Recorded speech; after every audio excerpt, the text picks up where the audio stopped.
Que ce soit un mois plein de joie, de bonheur, de pensée, de prospérité, de réussite matérielle et spirituelle, et bien sûr de refoua shelema pour tous ceux qui ont besoin. Amen. Énormément important qu'on entende et qu'on partage toujours que des bonnes nouvelles. Amen.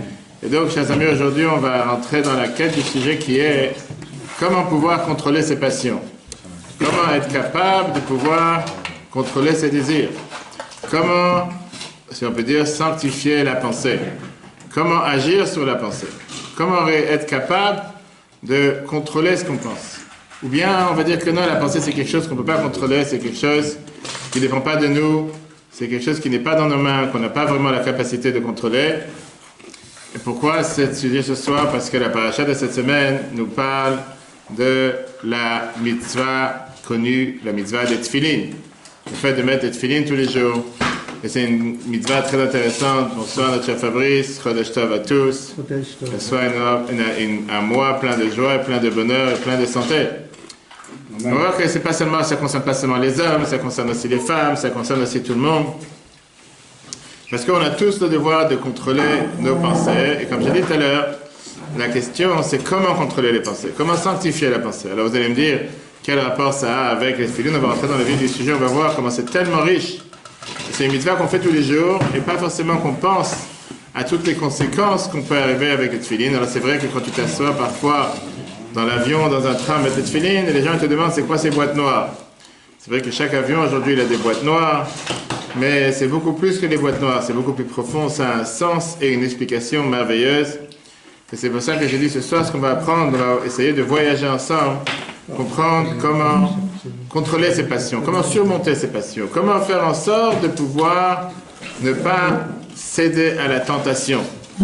Et comment, on a vu Shabbat, qu'après chaque défaite, pouvoir remonter. Très riche, passionnant, rentrons dans le vif du sujet.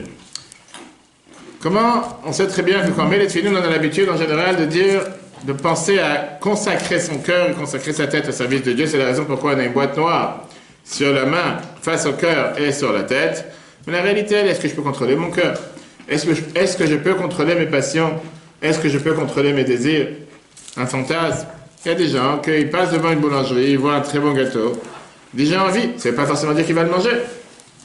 Mais pourquoi se dire non, j'en ai pas envie, j'en ai vraiment envie, mais j'en ai pas envie. T'as envie. Pareil, il y a beaucoup d'autres choses. Quelqu'un, il voit quelque chose de bien, quelque chose qui l'intéresse. Il a envie de telle et telle chose. Et ça, c'est ce qu'on va voir, ce qui est caché parmi ces boîtes noires, ces deux boîtes noires. On va voir comment cette manière de penser, c'est une manière qui est tellement importante parce que ça vient pour essayer de dédramatiser l'humain et surtout nous donner cette force et cette capacité de sanctifier la pensée, de contrôler notre pensée, de contrôler nos passions. On va voir comment on le fait à travers les tefillin. Revenons dans les textes, dans les faits, on est en pleine sortie d'Égypte cette semaine, la fin des 3 dernières plaies. Le 15 Nissan, Moshe passe, il voit le peuple juif et il rappelle la mitzvah du souvenir. En disant, quelques moments après que l'esclavage en Égypte s'est terminé, maintenant ça va devenir quelque chose dans l'histoire, Moshe il voit le futur. Il s'avance dans le futur et il leur demande, il voudrait immortaliser ces moments qui ont changé l'humanité. À la fin de la paracha de cette semaine, la paracha de Bo, on voit 2 paragraphes courts qui sont d'ailleurs les 2 parchemins sur les 4 qu'il y a dans les tefillin, le parchemin de Kadesh et Vaya Kiviacha. Ces 2 parachettes qui se ressemblent énormément, qui nous rappellent le fait de se rappeler de la sortie d'Égypte. De sanctifier les premiers-nés pour se rappeler la plaie de la mort des premiers-nés en Égypte, la dernière plaie de la paracha de cette semaine. Et aussi sanctifier les premiers-nés chez les ânes pour se rappeler que les ânes ont porté les peuples juifs et l'or et l'argent qu'ils ont sortis d'Égypte. Raconter l'histoire à nos enfants chaque année et écrire ces 2 histoires sur la main et face au cœur. C'est la raison pour laquelle on a l'habitude d'avoir ça dans les tefillin.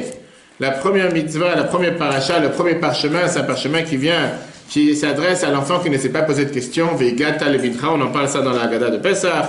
Et la deuxième, c'est l'enfant simple qui ne pose pas de questions, pas qui ne sait pas poser de questions. Et on a le devoir de raconter à ces 2 enfants, pour ça on a ces 2 paragraphes. Ok, très bien. Maintenant, le point qui est frappant, le point qui dérange le plus, c'est que les tefillin, c'est quelque chose qui est face aux yeux, face au corps tous les jours. Tu penses à eux tous les jours, il n'y a pas un jour oui, un jour non. En général, c'est pas une mitzvah que tu fais quand ça t'arrange. C'est tous les jours on met les tefillin. On peut dire que c'est le monument de rappel pour se rappeler et faire revivre tous les jours, à chaque instant, la sortie d'Égypte. Chaque matin, un juif il met les tefilines, il les met devant ses yeux et il se rappelle qu'est-ce que Dieu il a fait pour nous. Regardons dans Shemot, premier paragraphe, chapitre 13, le parachat de cette semaine. Kadesh li kol bechor. Vous nous direz pourquoi après pas Shabbat? Bien sûr, qu'est-ce que tu crois? Si les gens sont encore réveillés à la fin, ils auront la réponse. Kadesh li kol bechor. Sanctifie pour moi chaque premier-né, Peter kol rechem, celui qui est sorti le premier du ventre. On parle bien sûr, on parle des premiers-nés, du fait qu'ils sont sortis de voie naturelle. Vivnei Israël, chez le peuple juif, Ba'adam, chez l'homme, Ba'bema, chez l'animal, li où m'appartient. Vaya lecha leot aliatra, ça sera un signe sur ta main. Ou le zikaron, ben necha, d'ailleurs on le dit aussi dans le schéma, et ça sera un souvenir entre tes yeux, on sait que c'est sur le frontanel. Le man tiyeh Torah Hashem beficha, afin que la Torah de Dieu soit dans ta bouche. Qui biyat chazaka, parce qu'avec une main forte, Otsi, Hashem et Mitzrayim, Dieu t'a fait sortir d'Égypte. Ça, c'est ce qui est écrit dans le texte. On voit le deuxième paragraphe. Ve'aya ki yeviacha Hashem. Quand Dieu va t'amener à l'Eretz HaKanan, dans la terre du Cananéen, qu'Hashem nishba lecha ve'la'avotecha, comme il t'a juré à toi et à tes parents, on t'en alach et te l'a donné à toi. Ve'aya le'ot al yadcha, ça sera un symbole sur ta main, ou totafot benenecha, un signe entre tes yeux. Tu bechozek yad, parce qu'avec une main forte, Otzianu, Hashem et Mitzrayim, Dieu nous a fait sortir d'Égypte. Voilà le deuxième verset qui te rappelle qu'on dit ça tous les jours. Se rappeler le fait que Dieu nous a fait sortir d'Égypte. Et c'est la raison pour laquelle on met les tefilines sur la main et sur la tête. Viens Nachmanite. Rabbi Moshe ben Nachman, le grand sage d'Espagne, chapitre 13, verset 16. Il a dit la phrase suivante. Ba'avour ke'akadosh baruch hu lo ya'aseh, puisque Dieu ne fait pas ot ou mof un signe ou un miracle, bechol dor, chaque génération. L'aîné kol racha au kofer, aux yeux de n'importe quel mécréant ou renégat. Quelqu'un qui ne croit pas dans la Torah. Yetzaveh shena'aset ami, Dieu t'a ordonné, fais pour toi ce symbole. Zichron ve'ot, en tant que symbole, la chair à oneinu, à ce que nos yeux ont vu. Shenirtov, qu'on écrit, kol ma shenira lanu, tout ce qu'on a pu voir, be'otot ou be'moftim, avec ces merveilleux miracles, aliadeinu sur notre main, ou benenenu entre nos yeux. Liotlanu b'chol adorot, que ce soit pour nous dans toutes les générations, et doute un témoignage, be'moftim, dans ces miracles, shelo yishtachu, qu'on ne les oublie pas. Imagine-toi que je te dis que hier tu as eu un accident de voiture, que Dieu nous en préserve et tu es sorti de l'accident sain et sauf, et que la voiture qui est partie, on va dire, à la fourrière ou qui est partie à la déchetterie, à la casse, pour te rappeler le miracle que tu as eu, tu devras commencer à mettre des boîtes noires sur ta main tous les jours, et grâce à ça, tu vas pouvoir fêter le miracle de la voiture. Quel rapport? Quel rapport? Quel rapport entre le fait que tu as eu tellement de miracles en Égypte? C'est parce que tu as eu tellement de miracles, et en plus que Dieu veut qu'on se rappelle tous les jours. C'est la raison pour laquelle la Torah te dit, ah, tu as eu des miracles, maintenant mets des boîtes noires. Mets une boîte noire sur ta main, mets une boîte noire sur ta tête. Quel rapport avec les miracles? J'ai pas... On va dire, pourquoi tu ne veux pas mettre une plaque dans une synagogue? Tu es courant, tu vois la plaque, c'est écrit, rappelle-toi que tu es sorti d'Égypte. Je sais pas, quelque chose de plus intéressant. Pourquoi le commandement était, tu dois mettre une boîte sur ta main, une boîte sur ton cœur, face au cœur, et une boîte sur ta tête? Alors, beaucoup de commentateurs te donnent une explication qui est simple. Ils te disent que les tefilines, c'est beaucoup plus qu'une simple, c'est un souvenir historique. C'est quelque chose, c'est une demande, c'est au contraire, c'est un devoir vivant et quotidien. Pas juste quelque chose du passé. Dieu nous a fait sortir d'Égypte pour pouvoir le servir. Qu'on soit vraiment des gens qui soient libres. Libres de Pharaon, mais libres aussi dans notre être. Et qu'est-ce que ça veut dire libre? Savoir se libérer des chaînes qui nous entourent autour du cœur, des pulsions qui sont dans le cœur, que eux parfois sont la vraie Égypte. Meitzarim vient aussi du mot Meitzar, qui veut dire les trois têtes, les barrières. Parfois notre cœur nous entoure de barrières, parfois malheureusement on n'arrive pas à s'en sortir. Parfois tu as un désir, tu as un fantasme, tu as une envie, tu te dis ce soir 8h il fait tellement froid, pourquoi venir à un cours? Et tu préférais rester dans ton lit, on va savoir voir un film, je sais pas quoi d'autre. Et tu dis non, je vais sortir. Et donc parfois, c'est pas juste que tu mets les tefilines pour te rappeler le passé, comment tu es sorti d'Égypte au passé. Non, c'est sortir d'Égypte pour se rappeler surtout comment tu dois sortir de tes pulsions aujourd'hui, comment contrôler tes pulsions. Et comme j'ai dit tout à l'heure, c'est quelque chose qui à l'apparence n'est pas facile, mais on va voir ce soir comment grâce à tefilines on a le pouvoir de le faire. Pourquoi? Parce que la vraie pulsion, je veux dire la vraie étroitesse, la vraie barrière, elle se trouve à l'intérieur, elle ne se trouve pas à l'extérieur. La vraie barrière, le corps fait partie du matériel. Le corps nous tire vers le bas. Et plus l'âme, elle essaye de pouvoir manipuler, gérer, contrôler, élever le corps, plus le corps, il essaie de tirer vers le bas. C'est les poids lourds, comme on appelle ça. C'est dans la musculation. Tu tires la gravité, exactement. Heureusement qu'on a des scientifiques parmi nous. Et donc, c'est pas du tout les mêmes forces. Pourquoi c'est pas du tout les mêmes forces? Parce que c'est des forces qui se débattent entre eux, qui sont en contrepoids, concurrents. C'est des concurrents, l'un avec l'autre. D'accord? Le Rabbi Yitzhak de Baditch avait dit la fameuse phrase « Maître du monde, où est la justice ?» Le monde, avec tous ses plaisirs, ses fantasmes et ses désirs, tu l'as mis devant nos yeux, ici par terre, sur terre. Et le Lamaba, le monde futur, tu l'as mis dans les livres. Ça aurait dû mettre au contraire. Tu aurais dû mettre les plaisirs, les fantasmes, les désirs dans le monde d'en haut, et le paradis, tu aurais dû mettre sur terre, ça aurait été différent.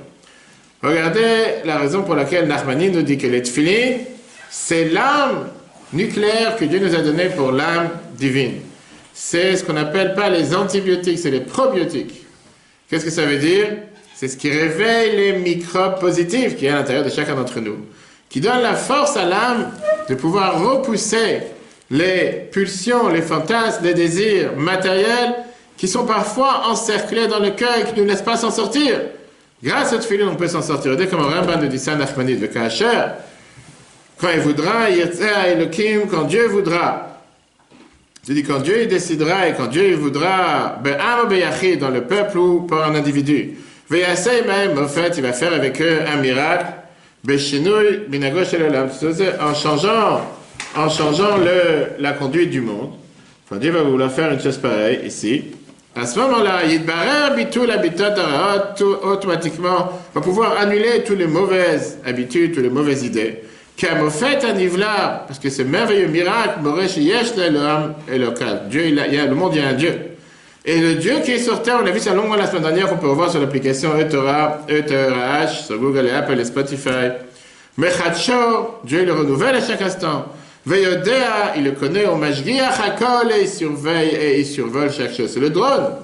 Le drone qui est là et qui voit tout ce qui se passe à chaque instant, c'est comme ça qu'il y a eu les 10 plaies.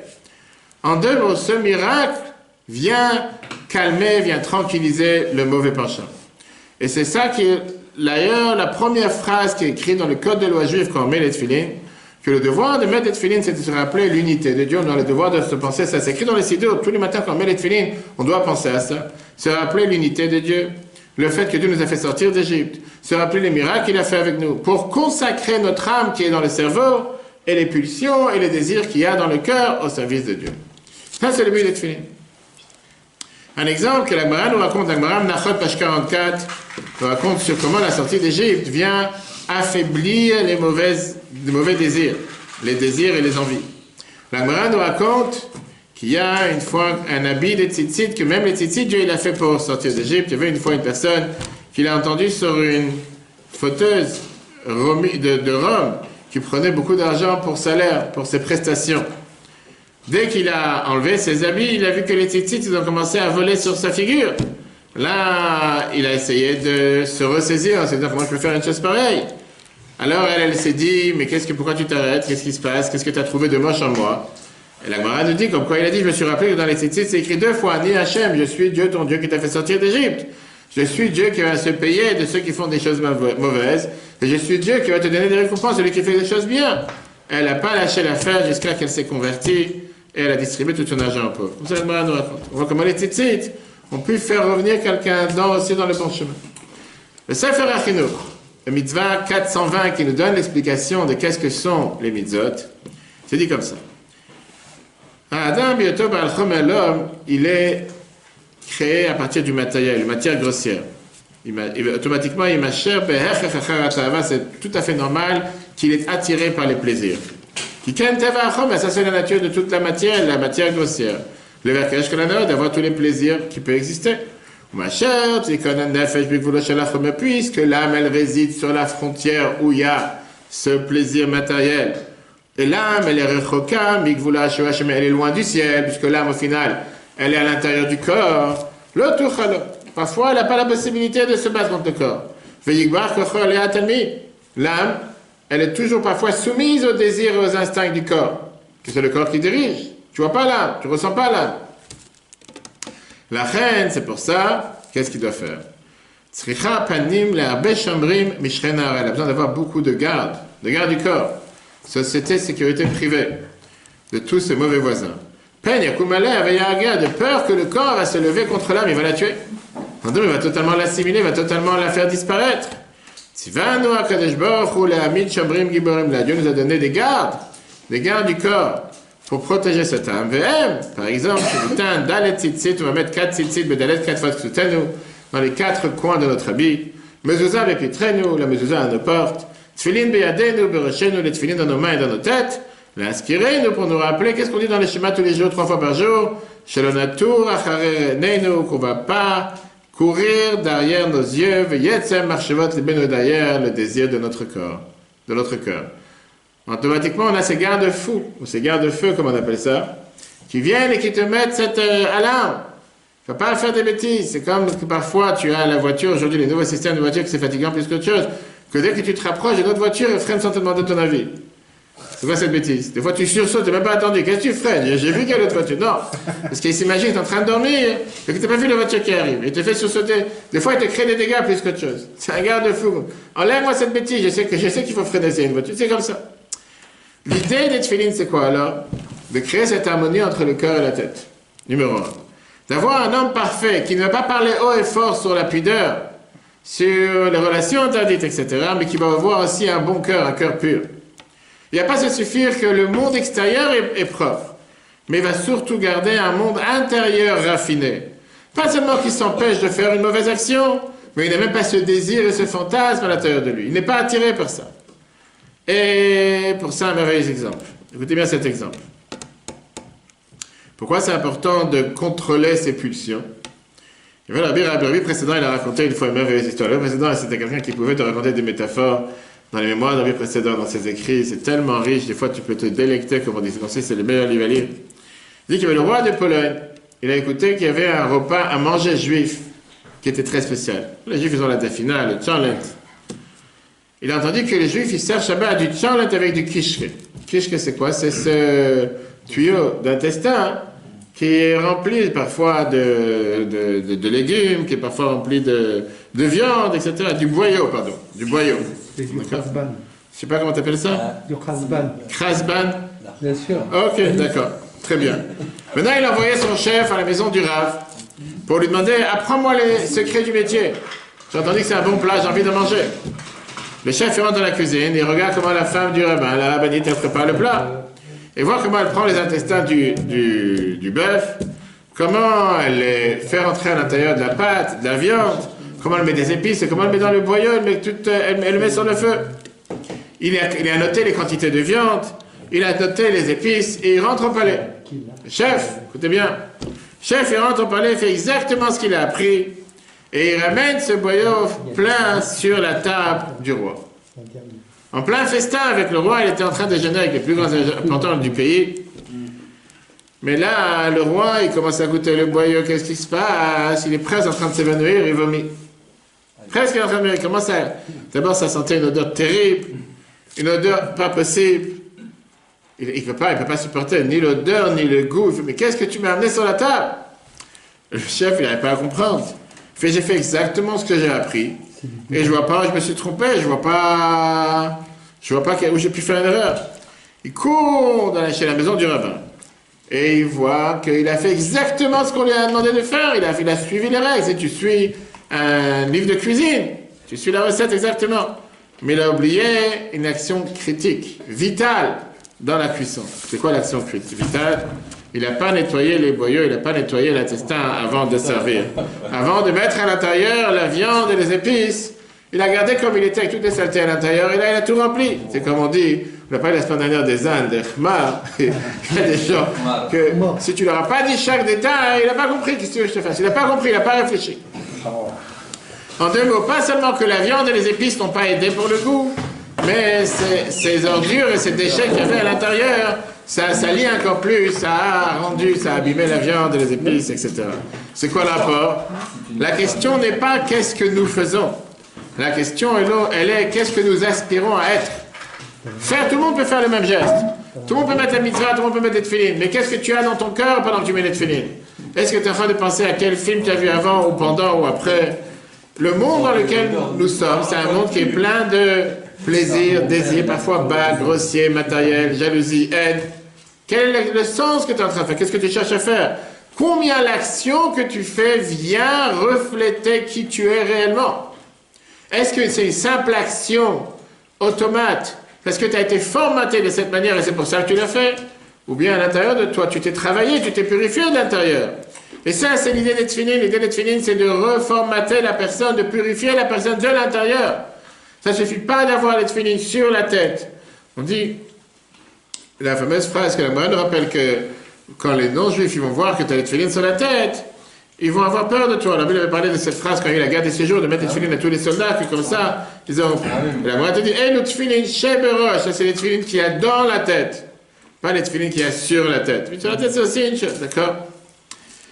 Regardons cette allusion qu'on a dans les tefilines, on voit très bien que le tour sur Shulchan Aruch, Siman 27, nous dit la phrase suivante. Ve'eshalesh aretzuot, on a le devoir de faire tomber les lanières des tefilines de la tête. Shayut liyot lefanav. La première à la droite, elle doit arriver à la tabour jusqu'au nombril. Ve'shel smol, et la gauche, elle doit chaser jusqu'à la poitrine. Ça, c'est le minimum taille qu'on doit avoir les lanières.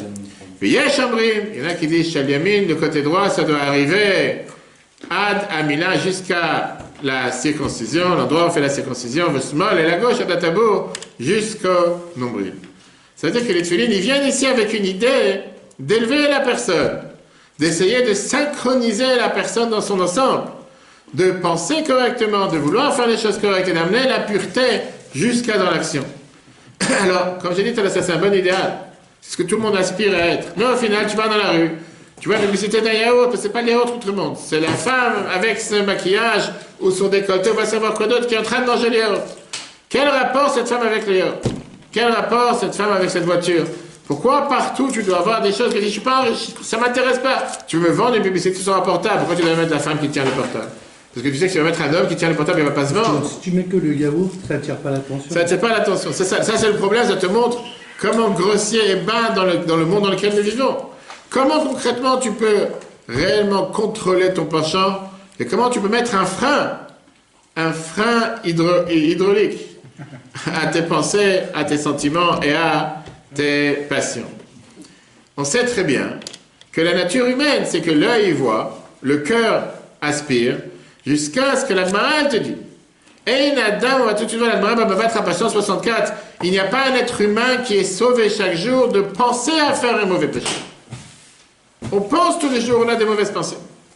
On est humain, on est matériel. C'est le dit etc. Le jour le plus noir de l'histoire, c'est le jour où ils vont créer les machines à lire nos pensées. Et tous les pensées que tu as vont être écrites sur le front. Les machines 3D. Là, tu vas commencer à dire, mais c'est pas possible. Tu dis à quelqu'un dans la rue, mais qu'est-ce que je t'aime, mais qu'est-ce que tu es magnifique, et dans la tête, tu portes tout le contraire. C'est comment les gens ils sont aujourd'hui. Comment les gens, mais qu'est-ce que tu nous as manqué, alors c'est pas important, à un moment, tu as pensé qu'il t'a manqué, etc. Regarde, la Gemara va me battre à Passion 64, dans les chiffres 2, te dit la phrase suivante. Shalosh averot, 3 péchés, en Adam, nitzol, mehem, becholium. Il n'y a pas un être humain sur terre qui ne passe pas à côté tous les jours. Irur avera, penser à faire du mal, à pécher, et une tfila, le fait de ne pas méditer dans la tfila, la shonara, et mauvaise langue. Le Midrash nous raconte cette histoire, écoutez bien, le Midrash, Yalkut Shimoni, sur un des plus grands Tanaïm, des plus grands maîtres de la Mishnah, Rabbi Matia ben Charash, qui était l'ami de classe de Rashbi, Rabbi Shimon bar Yochai à Méron. Il était le dirigeant de la Yeshiva de Rome. Toute sa vie, il a essayé de ce qu'on appelle protéger ses yeux. Il n'avait pas des lunettes de soleil noir, mais il a essayé de tout faire pour ne pas voir des choses qu'il ne faut pas regarder. Et le Satan, il a essayé de tout faire pour le faire tomber. Ça, c'est son rôle. Le Satan, il est là pour te faire tomber. Donc, il a mis devant lui une photo d'une femme. Rabbi Matia, il n'a pas trouvé le moyen de s'en passer jusqu'à ce qu'il a dû se crever ses yeux. Parce qu'il s'est dit, je n'arrive pas à m'en sortir, il faut absolument que je m'en passe. Jusqu'à ce que Dieu, il a promis qu'il va lui enlever le mauvais penchant des incestes, des relations interdites. Qu'il n'aura plus un tel mauvais penchant. Qu'est-ce que ça veut dire? Que si nous ne sommes pas Rabbi Matia ben Charash, si on ne sait pas crever les yeux chacun d'entre nous, ça veut dire qu'on a tous, à minima, de certaine manière, on a tous ces pulsions, ces désirs, plus forts, moins forts. Et là, le Midrash, écoute Shimoni qui te raconte la phrase suivante. Maasev Rabbi Matia ben Charash, Rabbi Matia ben Charash, il te raconte, Shaya, Yoshev Bet Midrash, il était assis à la synagogue, à la maison d'études. Vasak Batora, il apprenait la Torah. Vayaklas Terpanav, sa face ressemblait les malachas à charrette aux anges. Shemiyamav le nasa enav leisha, il n'a jamais levé ses yeux sur une femme. Il n'a jamais regardé la beauté d'une femme. Avar Satan, le Satan, il est passé, il était jaloux en lui. Nidmelo, il s'est paru à lui, le Satan peut paraître en mille et une choses. Keisha Yafa comme la plus belle femme, chez Loaya Kidmuta Baolam, qu'il n'y avait jamais aucune femme aussi belle sur terre. C'est la plus belle femme sur la planète qui s'est présentée à lui. Kivan Chiraoto, Rabbi Matia Metrara, il voit le Satan en forme de femme, la plus belle femme devant lui.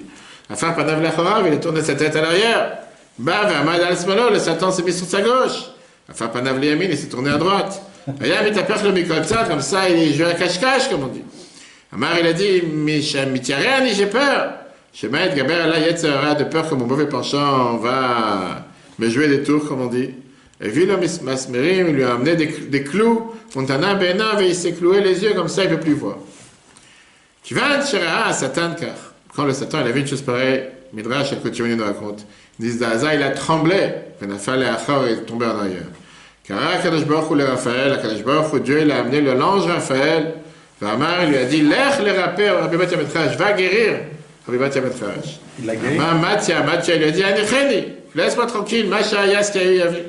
Chazal, il finit Akadosh Baruch Hu, l'ange, il est revenu devant Dieu. Amar, le Akadosh Baruch Hu, Dieu, il a dit, non, retourne le guérir, et dis-lui, l'herbe est mort, va lui dire, Shani Arav, je suis garant, Shelo Yishlotbo Yetzara, qu'il n'aura plus de mauvais penchant. Miyad, Riperoto, et il a guéri. Alors, si dans les gens aussi pieux, et aussi importants, et aussi saints, l'ami de Rabbi Shimon Bar Yochai, il est capable de te dire que s'il n'aurait pas eu ce courage, il serait tombé, va savoir ce qui aurait pu lui arriver, et qu'est-ce que nous on doit dire? Et bien sûr, c'est en relation avec toute l'histoire qu'on a parlé Shabbat, que la semaine dernière en Israël a beaucoup parlé de ce personnage qui était très connu, qu'on a découvert, qui a eu malheureusement beaucoup de relations d'inceste, pédophiles, de relations avec des femmes, etc. Et combien, tous les 2 jours, toutes les semaines, on entend encore une personne, encore une personnalité, quelqu'un que tout d'un coup il est tombé avec tel cas et tel cas. On se demande alors comment on peut contrôler nos pulsions. On va voir comment on peut le faire grâce à Tfilin. On va voir que les Tfilin, c'est le meilleur calmant que tu peux avoir, il ne faut pas le dire au médecin, parce qu'après on va le prescrire à tout le monde, pour tranquilliser le cerveau et tranquilliser le cœur. Les Tfilin, c'est pas seulement ça te dit quoi faire, mais ça te dit comment faire. Et on va voir ça avec un merveilleux enseignement du Rabbi Lubavitch et du Admor Azaken. Regardons d'abord une des spécialités qu'il y a dans la mitzvah des Tfilin qu'il n'y a pas dans aucune autre mitzvah. Qui peut me dire, parmi tous ceux qui sont présents, quelque chose de spécial qu'il y a dans les Tfilin qu'on ne trouve nulle part ailleurs? Quelque chose qui nous intrigue, qui nous dérange. La mitzvah des Tfilin, elle a un changement par rapport à tous les autres 613 commandements, le fait que c'est la seule mitzvah sur laquelle on fait 2 bénédictions. 2 bénédictions sur la main, on fait qui déchanu mitzvotav et tzivanu le'aniach tfilin, de mettre tfilin, et sur la tête, al mitzvah tfilin. Non, on fait pas ça. Une seconde, chez les Ashkenaz, ils font la bracha, les 2 brachot tous les jours. Chez Chabad et chez les Sfaradim, seulement si on parle entre la main et la tête. Mais au final, tu vois bien que tu as 2 bénédictions pour la même mitzvah. Ou tu vois 2 bénédictions pour une autre mitzvah. Ou tu vois 2 bénédictions pour une autre mitzvah. Et avec ça, les tfilin est totalement différent de tout le reste. On voit que c'est tellement différent. Pourquoi c'est différent? Parce qu'on voit comme quoi, dans n'importe quelle autre mitzvah, on a seulement une seule bénédiction. Même si c'est une mitzvah qui a beaucoup de détails. Par exemple, Sukkot, tu as les 4 espèces dans la main. Tu ne commences pas à faire une bracha sur chaque chose. Tu ne fais pas une bracha sur le cédra, sur la feuille de sol, la feuille de myrte, la feuille de palmier. Les tzitzit, tu en as 4 dans les 4 coins. Tu ne fais pas une bracha sur chacune, etc. Pessah, tu fais pas une bracha sur chaque matzah que tu manges. Tu fais une bracha pour les matzot, tu inclus toutes les matzot. Pourquoi vous savez votre tfilin, tout d'un coup, on a 2 bénédictions? Rambam, Maïmonide, il pense réellement que les tfilin de la main et les tfilin de la tête sont 2 mitzvahs totalement séparés. Et on sait très bien, quand je vais dans les hôpitaux ou dans les prisons, parfois je vois des gens qui ont un plâtre ou qui ont des perfusions et qui ne peuvent pas mettre les tfilin sur la main. Ils peuvent très bien mettre les tfilin sur la tête. C'est 2 mitzvot différents. Quelqu'un qui a un plâtre sur la tête, c'est un peu difficile de mettre les tfilin sur la tête, mais que sur la main. Et plusieurs fois, tu sais que j'ai rencontré des gens qui ne voulaient pas enlever la manche parce qu'ils m'ont dit il fait trop froid. Sur la main, il fait trop froid, je peux pas mettre des tfilin. Je vais écouter, il n'y a pas de souci, mais t'es que sur la tête. Qu'est-ce que je te fasse? Il faut moi qui mette des tfilin. L'idéal, c'est de mettre les 2. Il y a toujours des gens, c'est un danger que s'il va ouvrir la manche, la main va congeler. À ce moment-là, tu mets que sur la tête. Maintenant, c'est pas que la Torah, elle a ordonné de mettre les tfilin et la mitzvah, elle a 2 composants, la main et la tête. On parle de 2 mitzvahs distincts. Mettre la tfilin sur la main et deuxième mitzvah, mettre les tfilin sur la tête. Seulement, on a l'habitude de faire les deux mitzvot ensemble. En général, tu vas pas vendre une chaussure avec une paire de chaussures avec la chaussure de droite ou de gauche. Tu vas pas dire au magasin, je voudrais avoir le pied de droite et la semaine prochaine, je vais chercher le pied de gauche. En général, tu vas voir les deux. Maintenant, pourquoi c'est tellement important de savoir que ce sont deux mitzvot différents d'après Maïmonide? Parce que celui qui a qu'une des deux, ou bien qu'il a un des deux qui a été passé, ou bien qu'il a un problème médical, comme il va dire, et qu'il ne peut pas mettre les deux, il peut mettre seulement sur la main ou seulement sur la tête, il met un, ou la main, ou la tête, et il a fait la mitzvah parfaitement. Alors que dans tous les autres mitzvot, les 4 espèces par exemple, tu ne peux pas prendre un des 4 espèces. Si tu n'as pas le bouquet des 4, comme on explique chaque année dans Sukkot, on peut revoir sur l'application et Torah, tu n'as pas fait la mitzvah. C'est pas que tu prends que l'étrog, prends que les feuilles de myrte, prends que les feuilles de... Non, tu dois avoir les 4. Tu n'as pas les 4, tu ne peux rien faire. Les tefilin, c'est pas comme ça. Regardons Rambam, Maïmonide, chiffre 3, le loi des tefilin, Halakha 4, chapitre 4. Tefilin shel rosh, la tefila de la tête, Eina me'akevet shel yad, elle n'empêche pas celle de la main. Shel yad, celle de la main, Eina me'akevet shel rosh, elle n'empêche pas celle de la tête. Pourquoi? Mepnei she'en shtei mitzvot, parce que ce sont deux mitzvot. Zula atzma, zula atzma. Elle pour elle-même, pour elle, et l'autre pour elle. Ketzad mevachim, comment on fait la bénédiction sur les tefilin? Al shel rosh mevarach, sur le shel rosh on fait la bracha, shakideshan, de mitzvotav et tzivanu.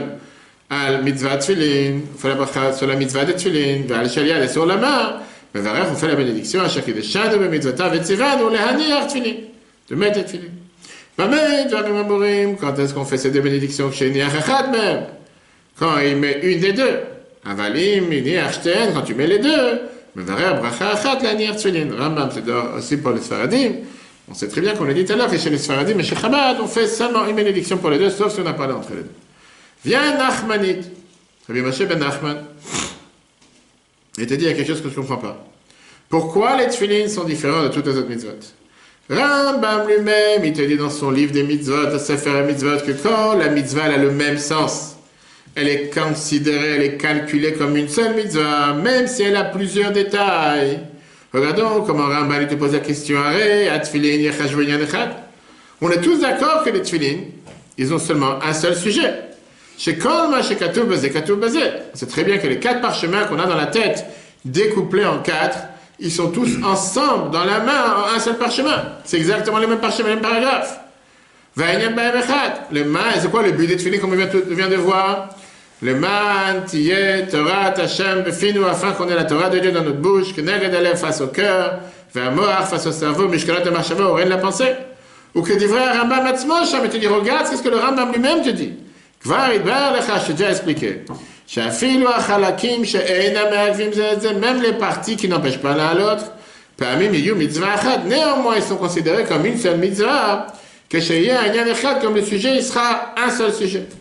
Quel est le but? Pourquoi on met les tzitzit? Le ma'atis kirou, afin de se rappeler. Les tefilin, pardon. Les tzitzit, la même chose, se rappeler, la mémoire.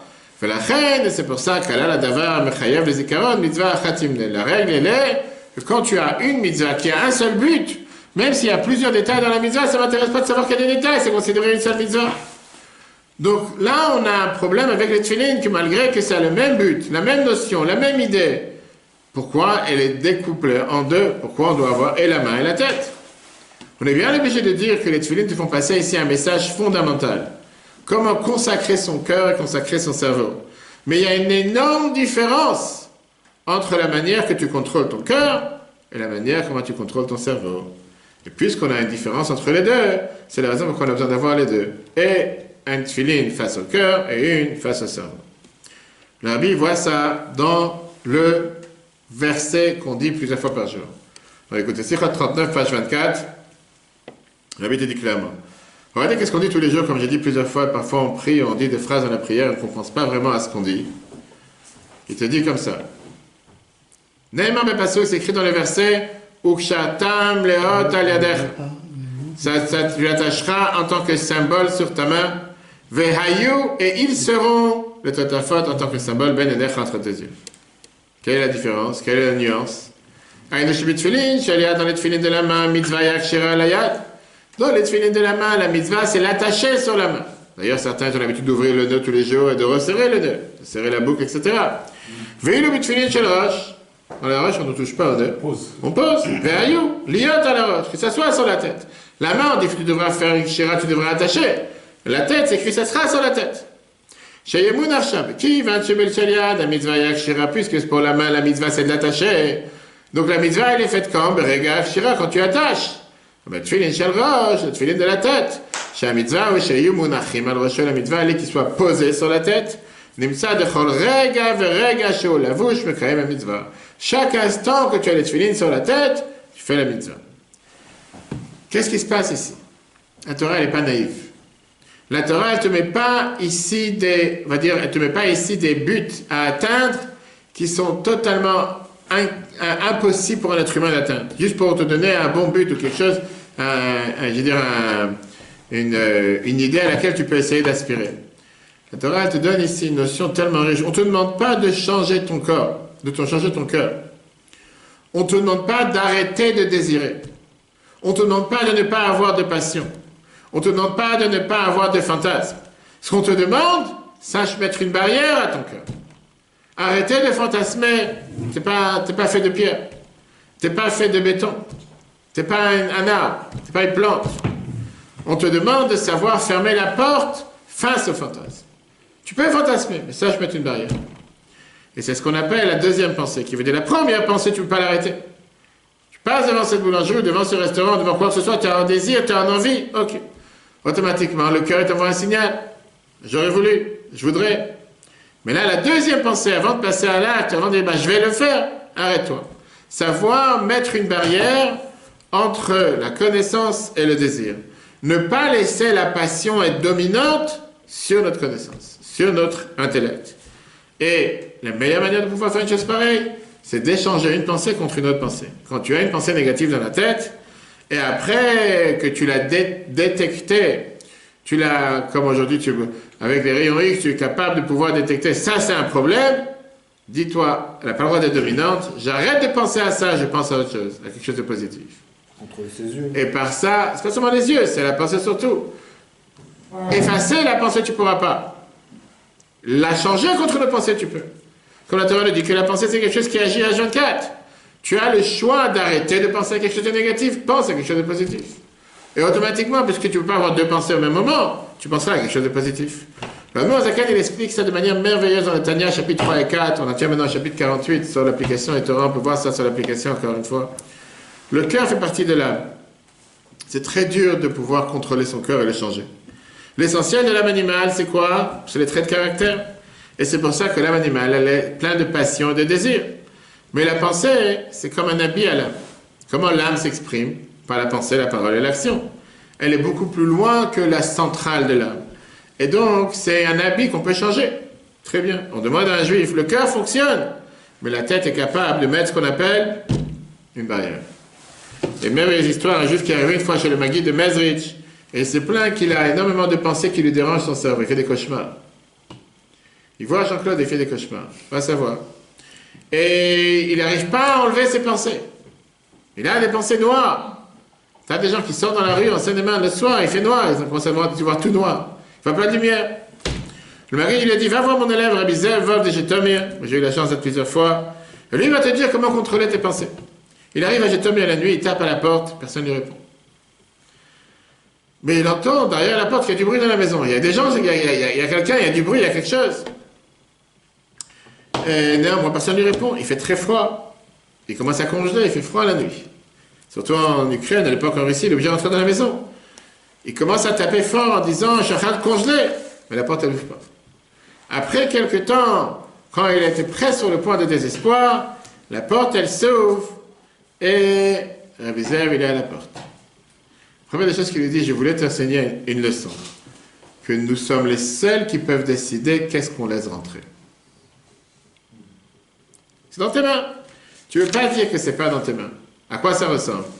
Quelqu'un qui est sur Internet et qui a tout type de publicité, même si tu as les blocs, les pop-blocs, on appelle ça, les pop-ups que tu as pour bloquer ce que tu as, il y a toujours un moyen de les contourner. Tu as toujours une publicité, tu n'as rien demandé. Et tout d'un coup, tu regardes sur Facebook, tu regardes sur YouTube quelque chose, demain on t'envoie 10 publicités. Tu as cherché une chaussure, demain on t'envoie des publicités sur la chaussure. Tu as cherché un meuble, demain des publicités sur les meubles. De toute façon, tu es suivi, tu es fliqué de tout le droit sur terre. Maintenant, C'est business. si quelqu'un n'est pas, on va dire, un professionnel en la matière, il ne sait pas comment les arrêter, mais tu as la possibilité de les fermer. Tu as la possibilité de ne pas cliquer sur la publicité. Ne sois pas assez idiot, parce que ta publicité, il faut que tu l'achètes. Tu as le moyen de cliquer sur le X qui est en haut à droite et de fermer la pub. Personne ne te dit, ah, puisqu'il y a une pub, il faut que je la regarde.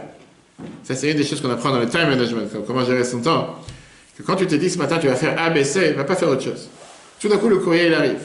Ça reste ce que tu veux, c'est qu'on s'arrête le courrier. C'est pas ce que tu as prévu de faire. Laisse ça sur le côté. C'est poubelle, mais à la poubelle. Qu'est-ce que tu mets sur le côté pour voir demain? Pas pour voir demain. Et c'est comme ça que les gens ils perdent leur journée à rien faire. Je ne sais pas de ceux qui prennent les pauses café tous les 10 minutes pour un quart d'heure de café aujourd'hui, en plus avec les masques, ça marche, c'est vrai. Ça, c'est ce que la Torah te dit. Ukshatam leot al yadecha. Tu dois les attacher sur ta main, mais c'est fini, l'acte est fini. Tu les as attachés, tu as fini l'acte. Mais après, il faut qu'ils soient sur ta tête. Chaque seconde qu'ils sont sur ta tête, c'était une mitzvah. Le cœur, tu ne pourras pas le changer. Tu dois l'attacher. Tu dois mettre un frein. Tu dois t'habituer à utiliser ce frein.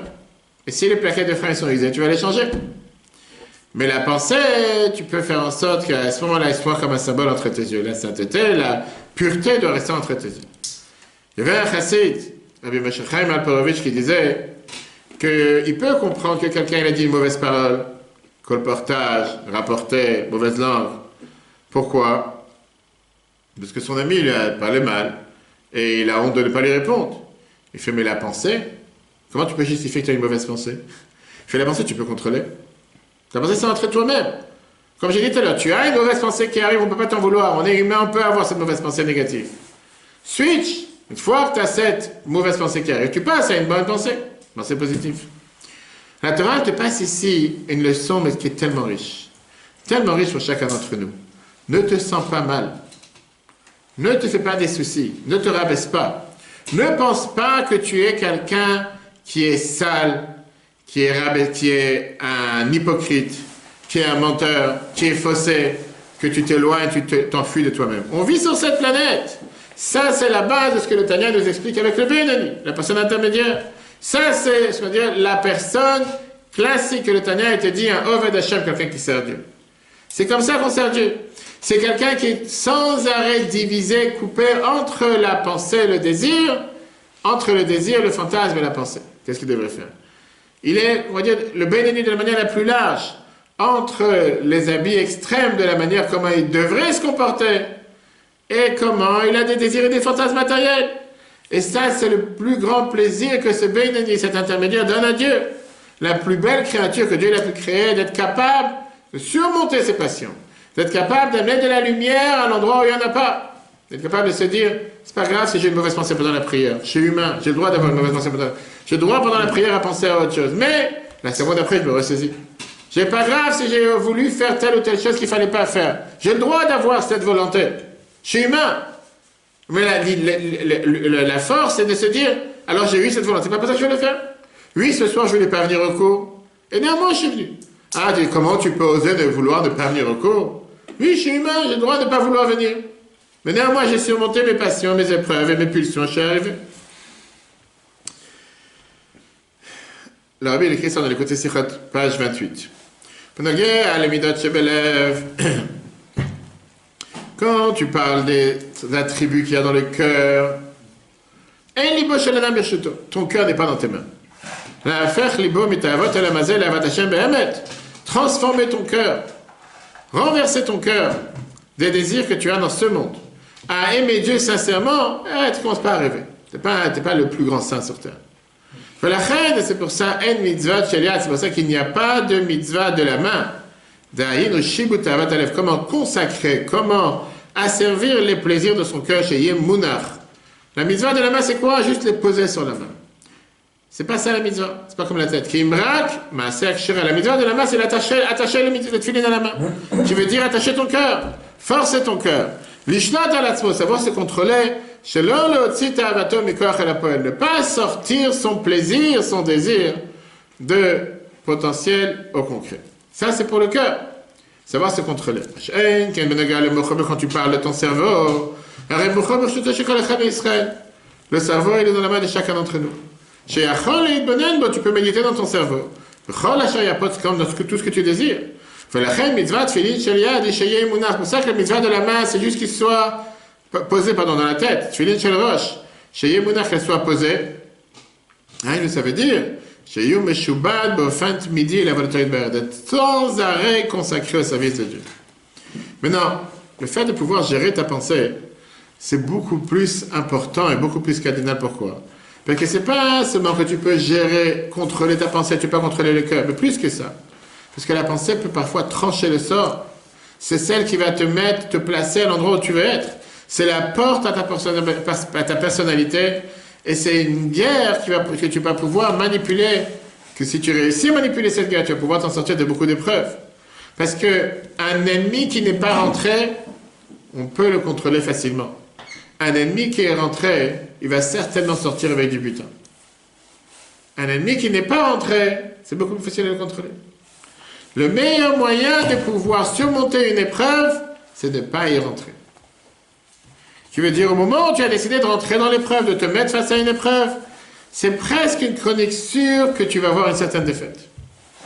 Le Yetzer Hara, le mauvais penchant, il est tellement riche dans sa manière d'agir que parfois, il ne va pas bouger jusqu'à ce qu'il va pouvoir te mettre à 1 centimètre près de tomber dans le trou. Et après, tu es tombé, c'est de ta faute. C'est normal que tu m'as poussé jusqu'à ce trou, pourquoi je ne suis pas tombé? Il y avait une fois un couple qui a acheté une très belle villa à Herzliya. Herzliya Pitoua pour $10 millions. Et ils l'ont réparé pour encore $10 millions. Ils ont fait tout type de travaux pour 10 millions. Une fois, un millionnaire, il est venu, il a voulu acheter toute la maison, il a dit, je suis prêt à mettre n'importe quel argent que vous voulez, vendez-moi cette maison. Il ne les a pas laissés tranquilles. Tu sais ce qu'il leur a dit? Je vous donnerai $1 million juste pour mettre un clou dans le mur du salon. Pour pouvoir, quand je vais à la mer, je puisse me mettre ma veste, accrocher ma veste juste dans le mur de votre salon. Pour un clou, $1 million. Qui aurait dit non? Tout le monde aurait dit oui, d'accord? Ok, ils ont dit pourquoi pas. Le lendemain, il a tapé à la porte. Il a tapé à la porte au milieu de la nuit. Il a tapé à la porte au milieu de la nuit. Il a dit, je voudrais avoir accès à mon clou. J'ai payé $1 million pour le clou. Le lendemain, il est venu. Il a dit, il a amené toute sa famille avec lui pour leur montrer le clou qu'il a acheté $1 million. À la fin, il a dit, je voudrais amener des employés pour essayer de décorer un peu le clou. Faire un peu de peinture, à savoir. À la fin, il les a tellement fatigués, il leur dit, tu sais quoi, prends ta maison, laisse-moi tranquille.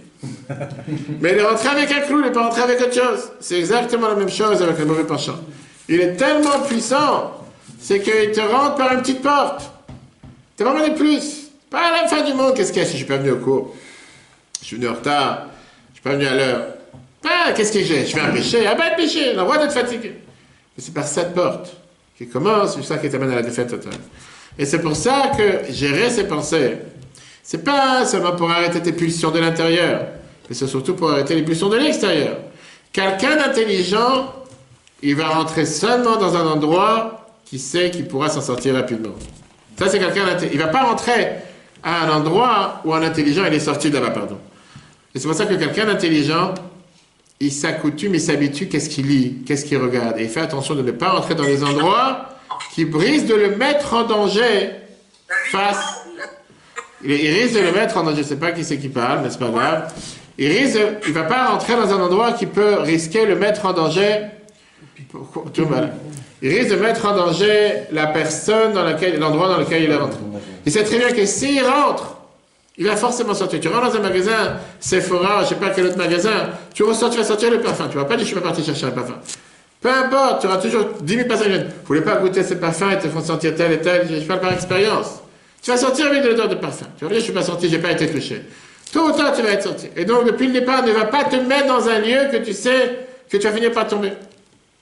Regardez comment le Rabbi répond ça à quelqu'un qui a posé la question suivante. Le Morel d'en avoir, chapitre 1, volume 1, page 42. Par rapport à ta question, comment se renforcer, comment surmonter les pulsions, les fantasmes du mauvais penchant? La meilleure des choses, la tête, les carèves ne laisse pas se rapprocher à fil ou al saad arishon. Même le premier pas. Chez ma fille, à Marshamabiltiretsuya, quand tu as une mauvaise pensée, les salek otam amoach miyad, mets-la automatiquement à l'écart. Alors comment tu peux être capable? Comment tu peux contrôler tes pensées? Aderech lenatek et amor. Comment tu peux contrôler tes mauvaises pensées? Mais marshava achad, d'une pensée. Irak, c'est seulement quand tu l'occupes avec une autre pensée. L'atri, l'archov, miyad, dodvarim tovim, commence à penser avec des bonnes choses, des choses positives. Ketzad la vie, toelet la atzmo, comment amener du bien à soi-même et la zoulade pour l'autre. Donc je prends la question qu'on a demandé au départ. C'est pas que pour les hommes, c'est pour tout le monde. Ça, c'est la notion de tefillin. C'est sûr que nous, on le fait avec l'acte, parce que Dieu ne croit pas avec la parole. Dieu, il veut qu'on fasse quelque chose de concret. Et pour les femmes, cette notion qui est pour chacun aussi. Le Rabbi a ramené à la fois un exemple très intéressant avec un jeûne qu'on a eu il n'y a pas longtemps. Dans les jeûnes qu'on a eu, c'était le jeûne de Ditevet. Pendant l'année, on a 4 jeûnes pour se rappeler la destruction de Jérusalem. Le premier jeûne, Tzom Gedalia, le lendemain de Rosh Hashanah, le Ditevet, le 17 Tammuz et le 9 Av. C'est écrit que le jeûne le plus dur, c'est le Ditevet. Pourquoi le Ditevet? Que si jamais il serait tombé Shabbat, on aurait dû jeûner les jours de Shabbat. C'est vrai, le calendrier, il est fait d'une manière. Ceux qui ont mis le calendrier en place, c'est fait qu'il ne tombe jamais Shabbat pour ne pas rompre la sainteté des Shabbat avec les jeûnes. Comment ce jeûne est devenu le plus pire? Au final, c'est quoi le Ditevet? Pour se rappeler qu'il y a eu le début de l'encerclement de Jérusalem, que 2 ans et demi après qu'ils ont encerclé Jérusalem, il y a eu le 17 Tammuz, où sont tombées les murailles, et le 9 Av, que le temple a été brûlé. Alors comment le fait que le début de l'encerclement de Jérusalem, 2 ans et demi plus tôt, est plus grave que le temple qui est totalement brûlé? Les Rachamim, ils ont répondu à la question de manière très très claire. Que le moment le plus important dans l'événement, c'est la porte d'entrée. Tout ce qui se passe après, c'est la suite. Le commencement, c'est ce qui est le plus pire. Malgré que le dit Tevet en soi, il n'y a rien qui s'est passé. Et personne ne pouvait prédire à l'époque qu'est-ce qui allait se passer plus tard. Mais a posteriori, on a compris que ça, c'était le moment du début de la défaite. À partir de ce moment-là, que des centaines de milliers de soldats de Babylone les ont entourés avec une bague totalement hermétique, les murailles de Jérusalem, c'était une question de temps jusqu'à ce que Jérusalem tombe. Et avec ça, les rabbins Chabad, ils expliquent le secret des explorateurs que Yeshua il a envoyés. C'était quoi les explorateurs que Yeshua il a envoyés? A priori, quand Moshe a envoyé les explorateurs, c'était la plus grande défaite, la plus grande catastrophe, à tel point qu'on a subi. Qu'est-ce qu'on a subi avec les explorateurs de Moshe?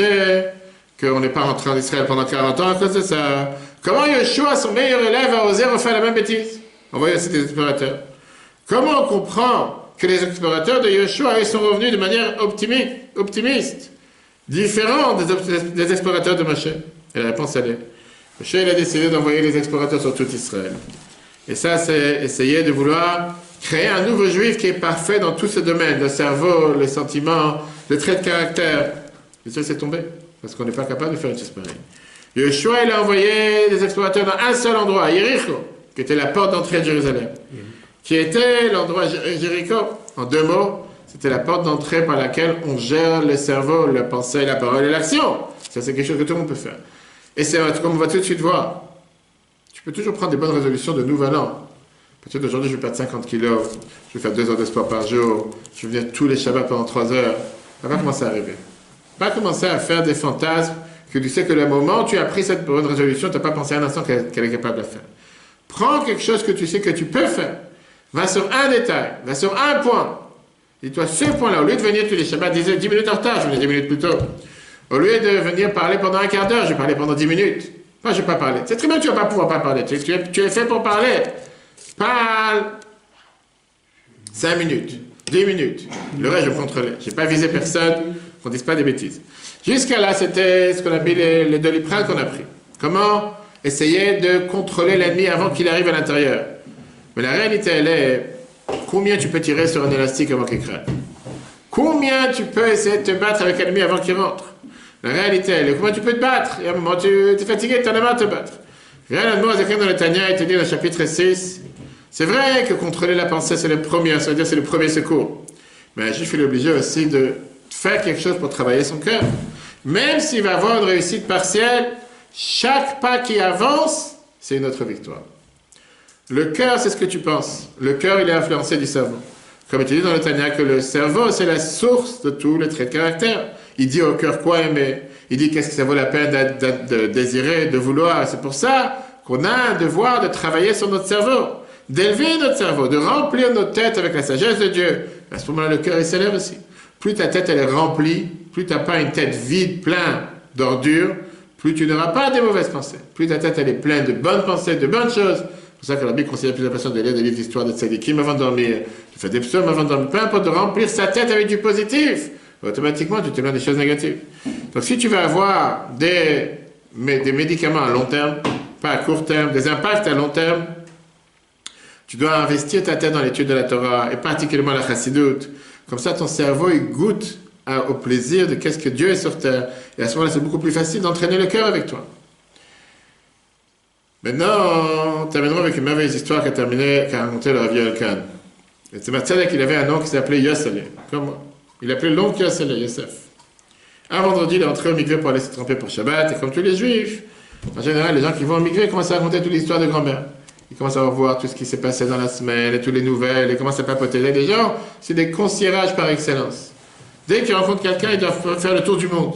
Qu'est-ce qu'il a fait Poutine, et qu'est-ce qu'il a fait Obama, et qu'est-ce qu'il a fait Trump, et qu'est-ce qu'il a fait Biden. Ils refont l'histoire. Ça n'a rien avancé. Le monde, il n'a pas changé d'un iota, comme on dit. Mais, tu sais, il rencontre quelqu'un, il faut qu'il parle de tout et de rien. Et comme ça, il est en train de faire sa douche. Et dans la douche, il commence à parler comment le roi, il a démissionné, comment la bourse, elle est tombée, comment on a fait la guerre. L'autre, il est en face de lui. Il commence à lui dire, écoute, de quoi tu parles? C'est tout à fait le contraire. Tel roi, il a gagné. Et à la fin, ils ont dit, tu sais quoi? Viens, on va se rencontrer dans la maison de Yossele dans une demi-heure, on va manger un morceau de kougel, un morceau de gâteau, et on va prendre une décision. Maintenant, ce Yossele retourne dans la maison, c'était quelqu'un de très élevé. Il sort de son armoire un livre de Chumash, il commence à faire la paracha. Il commence à avoir des questions dans la tête. Il ouvre des livres, Rashi, Ramban, Nachmani, le Orachaim qu'on apprend, Sforno, Don Yitzhak Ababanel, il commence à avoir les différents commentaires, il prend la paracha. Tout d'un coup, il tape à la porte. Ben, tu ouvres la porte, et il voit devant lui un juge, il dit, qu'est-ce que tu veux? Il dit, c'est moi, je suis là du mikvé. On a décidé, quand on s'est vu au mikvé, de continuer à débattre. Et il dit, écoute-moi une chose. Le Yossele qui était au mikvé, il est resté dans le mikvé. Là, aujourd'hui, je suis une autre personne. Là-bas, tu vas lui parler de tout et n'importe quoi. Là-bas, j'ai pas de livre, qu'est-ce que tu veux que je te parle? Ici, j'ai... L'idée, là, encore une fois, si on peut résumer ce merveilleux cours en un mot. Se battre contre qui nous sommes, rêve pas. Ça ne marchera pas. Tu ne vas pas faire quelque chose qui est plus fort que toi. Tu ne pourras pas te battre contre ta personne. Nous sommes humains, nous sommes matériels, nous sommes terrestres. Nous avons le droit d'avoir des pensées, des fantasmes, des passions, des désirs, ce que tu veux. La question, elle est qu'est-ce que tu en fais avec?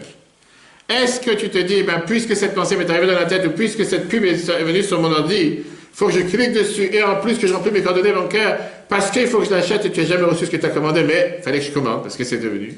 Ou bien, tu te dis... J'ai eu la pensée, j'ai eu la pub. Appuie sur le X.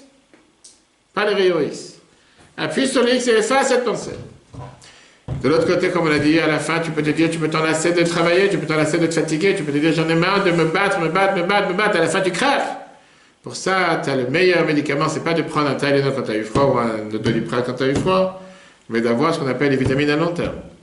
Depuis le départ, ne pas te rapprocher de tout ça. Et comment? Parce que tu remplis ta tête avec la Torah écrite, la Torah orale, avec la Chassidoute qui vient te raffiner ta tête de l'intérieur, automatiquement, tu n'es même pas attiré par ces choses-là. Et automatiquement, tu pourras consacrer ton cœur et ton âme au service de Dieu. Voilà, chers amis, le secret des tefillin qui est dans la paracha de cette semaine. Le cours sera replay sur l'application eTorah, eTorah sur Google et Apple, et très prochainement sur Spotify aussi. En attendant, Chodesh Tov, Shavuot Tov, que ce soit un mois de joie, un mois de bonheur. Rappelez-vous que dans une semaine, on a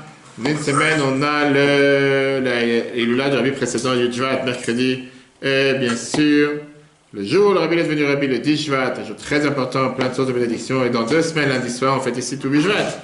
C'est le 15 Shvat avec les fruits, etc., comme chaque année, on entendra en parler. Mardi soir prochain, le Women's Club, avec la série spéciale Bougie, pour réveiller la bougie qu'il y a dans le cœur de chacun d'entre nous. Très bonne soirée à tous, et à la semaine prochaine.